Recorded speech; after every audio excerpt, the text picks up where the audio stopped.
Well, good morning. It is bright and early. As you can see, it's really dark. So I got my light on. Probably shouldn't. If I see somebody coming, then I'll probably turn it off. But we'll go from there.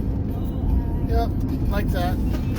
But I want you guys to consider something. My daughter is going away for church camp.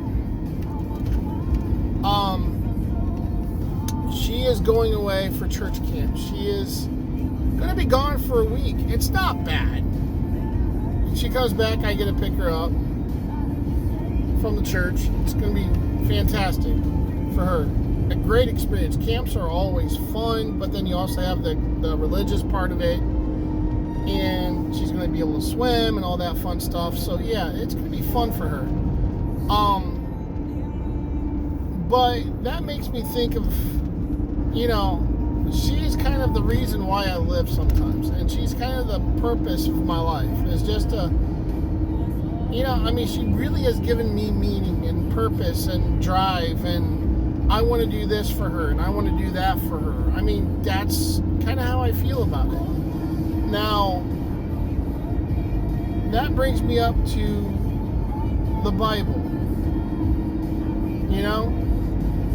When Saul, at the time was known as Saul, he was going around and persecuting Christians. He thought he was doing the right thing. He was taught that he was doing the right thing,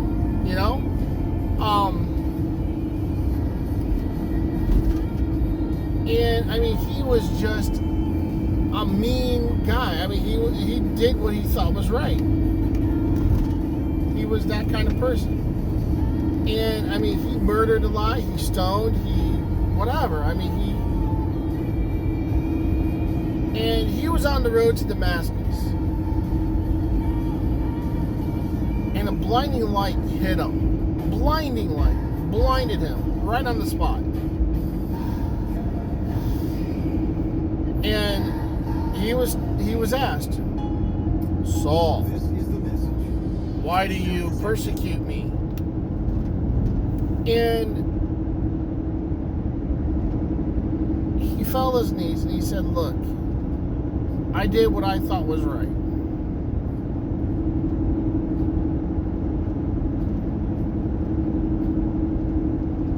But I am yours and I will do what you want me to do. And kind of a cool silhouette. Hey. But he said, I will do what you want me to do. And again, I'm kind of paraphrasing the story to fit my paraphrase.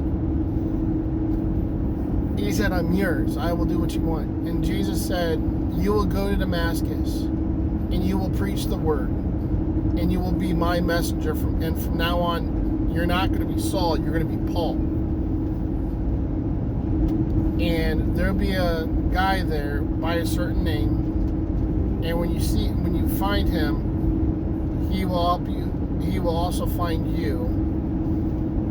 And when you meet him, you will get your sight back. And he said, I'm going to this place. And all these people are going to be afraid of me. They're not going to want to listen to me. They're going to be afraid of me. And Jesus said, trust me. Do as I ask and trust me.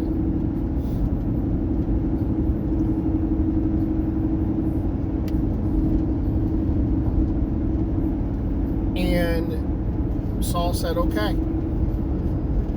So he went to Damascus, and all the people, a lot of the Christians were very, very afraid. They're like, this guy is coming and he's been persecuting us and now we're supposed to listen to him?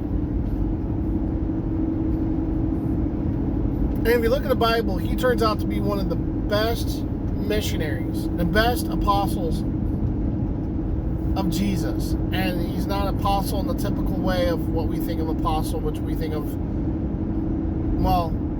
he was. I'm thinking of disciple. It's a different wording.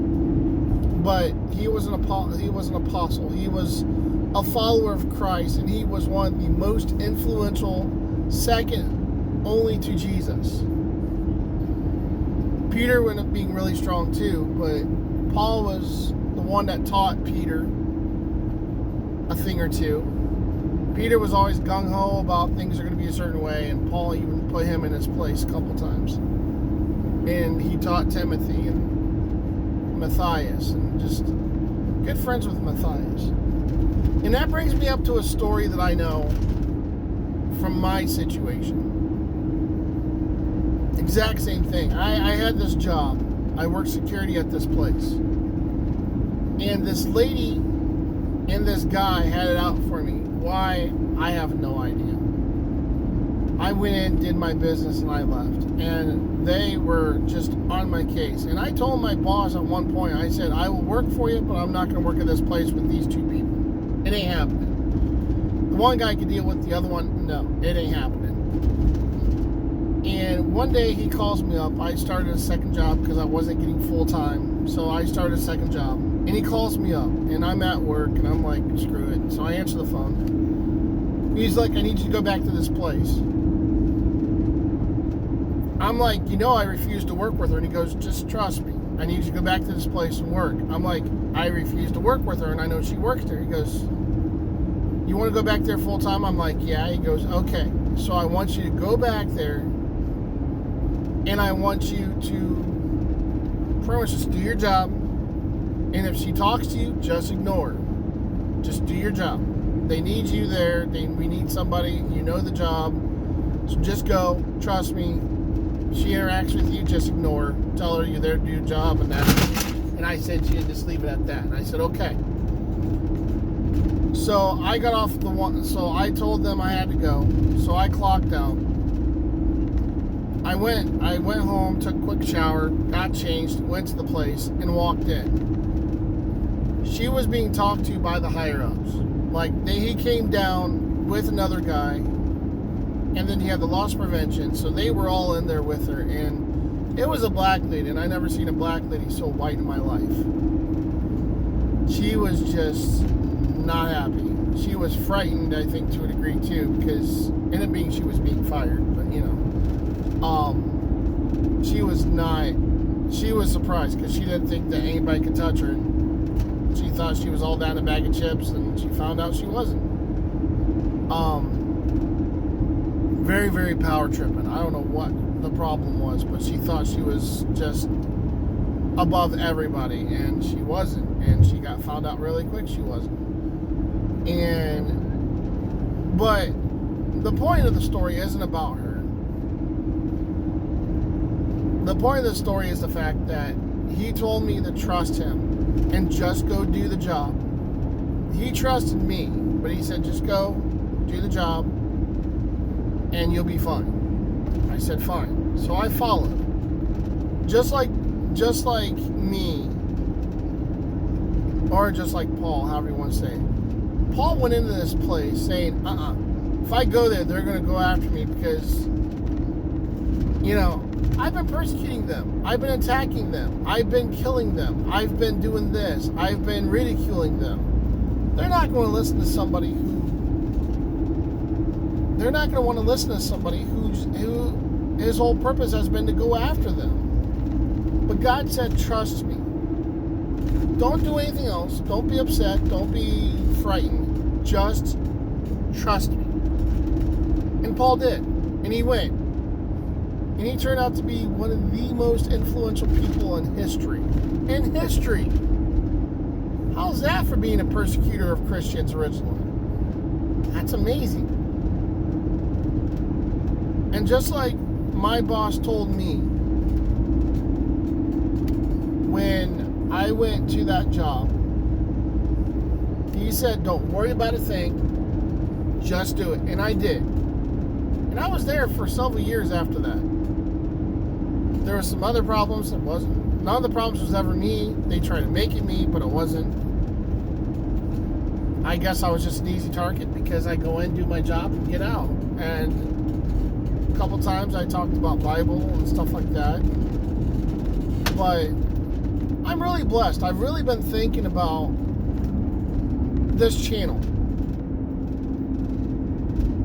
And the thing about this channel that has really been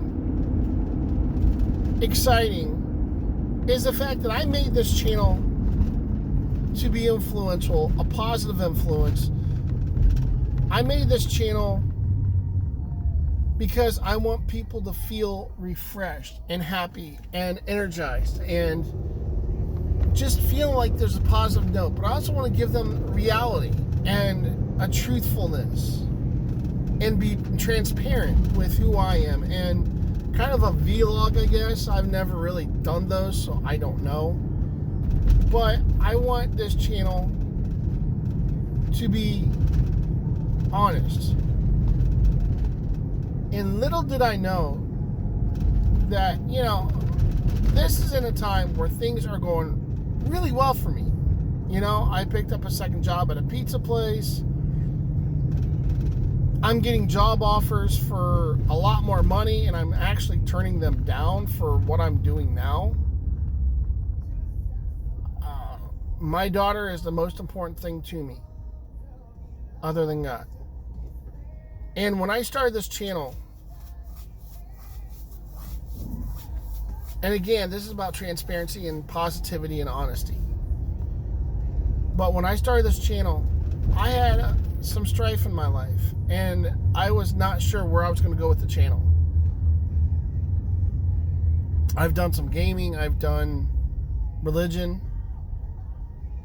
but I feel like God has said, do this channel and it'll be all right. So I took a leap of faith, and I'm going to talk about quite a few things here. I took a leap of faith and I did this channel. And as much as I wanted to make this channel for other people to be positive, when I've been frustrated, I've had a couple times where I'll be honest, I've gone on this channel and listened to my own messages, and it's been influential to even myself. And as a person, I have my ups and my downs, just like anybody else. Religiously, I have my times where I feel really connected and times where I just don't. Times where I feel like things are just falling apart or whatever. And some days I just have bad hair days. Some days I realize how much gray I've got. Some days I realize I need a trim or whatever. But this channel, I have gone back and listened to some of my videos when I've had a really, really rough time. Because, it's about positivity. And I tell you what, it's made an influence on me. My own channel, my own teachings. And that is just amazing. So I've realized that even if you're watching, and it's touch, I said I want to be able to touch somebody. And honestly, there's a couple times where it's even touched me. And it's not because my channel's special. It's not because I'm trying to make my channel to be better than anybody else or to preach or whatever. It's positivity. And it's just been amazing that a couple times when I felt down, I watched it or listened. And it cheered me up. And it made me realize that some of the things I have grown through my own channel. I'm doing this channel for other people because I want to touch at least one person each time I do a channel. And not because I want a subscription or I want a comment. I want to know that I'm making an influence. And God said, trust me, and I will do it. And I did it. When I got this new car I have, and it's not really new. It's 2013, but for me it was new. And I've always kind of gone with cars that were cheap and affordable and I could pay off really quick. But I was doing Lyft and I was doing DoorDash, and I said, you know what? I'm going to sit back and I'm going to trust God. And I prayed to God. I was like, God, I'm making this leap to buy this car. I don't want a car that's going to go in the shop a lot. I want a car that's going to get me running and get me moving. And I took a gamble, and for the first time in my life, I put a lot of money into this car. Obviously not up front. I put a little bit up front, but I put a lot of the money that I had each month. My payments have gone down. I'm still making those payments as if they've not gone down. So I'm getting ahead. How far ahead I am, I have no idea. I'm just trying to get the thing paid off faster. I have it budgeted that way. Now,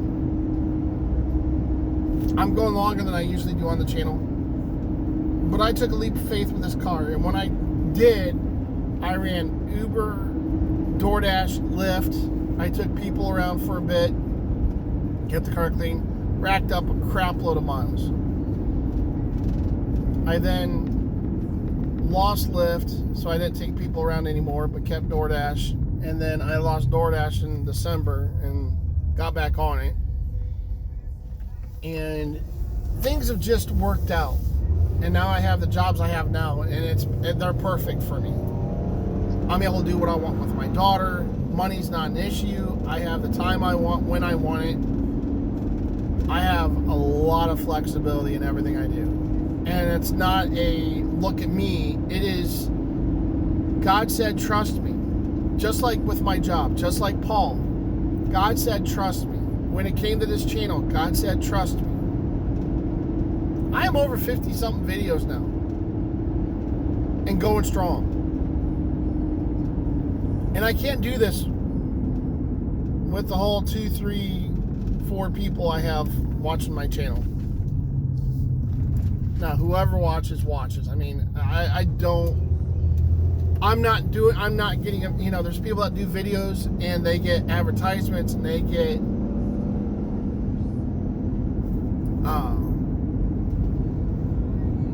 affiliates and all that stuff. I'm not looking for money for this channel. I would love it, but I'm not looking for money. I'm not looking for handouts. I'm doing this channel because I want to be a positive influence. And if it's only one person in my lifetime that gets touched by this channel, then so be it. But I took a leap of faith that this channel is going to be influential. And I'm being very, very brutally honest right now. And man, it's going to be really bright really soon. My daughter's going to take a leap of faith going to camp with a friend. When I was 16, 17, I started going to church with a friend of mine. And I went because of my friend. We acted up a lot. We got in trouble a couple times for talking too much. That was pretty entertaining. Got asked if I wanted to preach, or he wanted to preach a couple times. Because we were being loud. But through that church, it really taught me what I want in a church. So, life experience is interesting. God says, take a leap of faith. Trust me. Lean in me. Let me do my thing. And you will be blessed. And it's not always easy. Sometimes it's a guessing game because God doesn't come out and say, I want you to do this or do that. He comes out and says, trust me. Trust me. So, dear friends, I'm telling you, you take that leap of faith, you'd be surprised where you can go. So I'm going to tell you right now, life's not easy. You get punched, you get knocked down, you got to get back up. Don't ever stop getting up. If you think life is giving you lemons, make lemonade. If you think life is peachy, make peach pie. That's good, by the way. Find things you enjoy. Don't let life slide by. I'm going to be without my daughter this week. And I'm going to hate it on times. And it's going to be frustrating. And I might do a video just to do it. But I'm telling you, trust God. And God will take care of you. Maybe not the way you want, but He will take care of you. God bless and have a great day. And when I say God bless, I don't mean God bless in the typical sense. I mean God bless in the sense that everybody says it loosely, so maybe I should say make sure you bless God. Make sure you praise God. And He will bless you. Guys, be blessed and have a great day. I'm praying for each one of you.